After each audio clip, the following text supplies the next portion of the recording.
Fala pessoal, o cliente chegou aqui na oficina reclamando que fazia barulho ao esterçar, né? Essa é uma Santa Fé, uma Hyundai Santa Fé V6.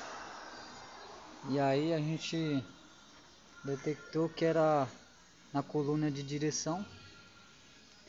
E ao fazer a desmontagem, percebemos que a buchinha do acoplamento do motor elétrico com a coluna estava destruída. Aqui no caso já está nova, tá?